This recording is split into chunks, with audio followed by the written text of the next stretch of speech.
Chance favors the prepared mind. Wine is the most healthful and most hygienic of beverages. A bottle of wine contains more philosophy than all the books in the world. Fortune favors the prepared mind. Science knows no country, because knowledge belongs to humanity, and is the torch which illuminates the world. The more I study nature, the more I stand amazed at the work of the Creator.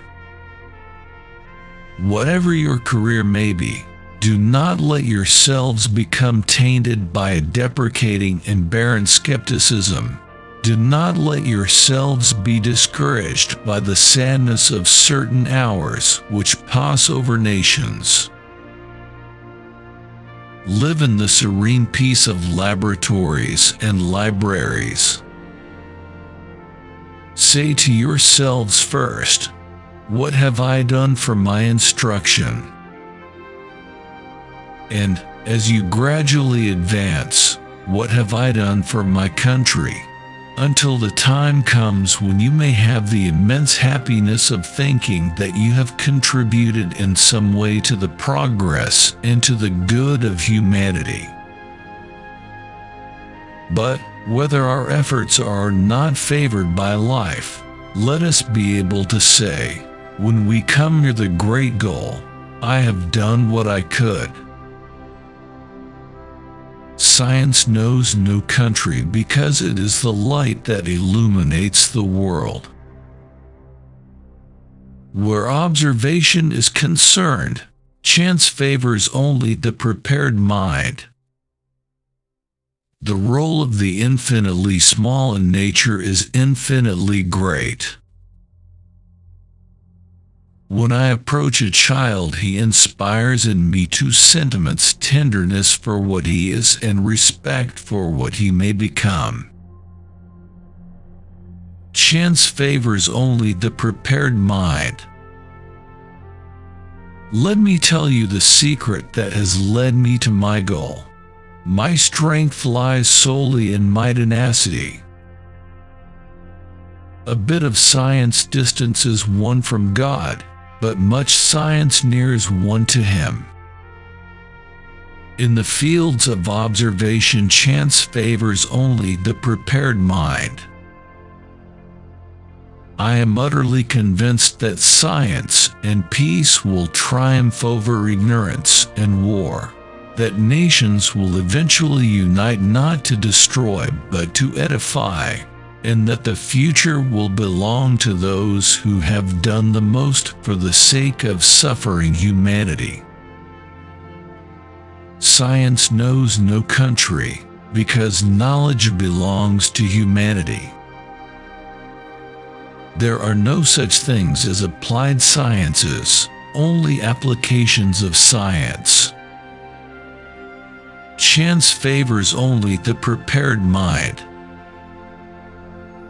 The ancients understood the omnipotence of the underside of things. There is no such thing as a special category of science called applied science. There is science and its applications, which are related to one another as the fruit is related to the tree that has borne it. I am on the verge of mysteries, and the veil which covers them is getting thinner and thinner. The night seems to me too long. Life as manifested to us is a function of the asymmetry of the universe. The universe is asymmetrical, for if all the bodies in motion which compose the solar system were placed before a glass, the image in it could not be superimposed upon the reality. Terrestrial magnetism, the opposition between positive and negative electricity, are but resultants of asymmetrical actions and movements. Life is dominated by asymmetrical actions.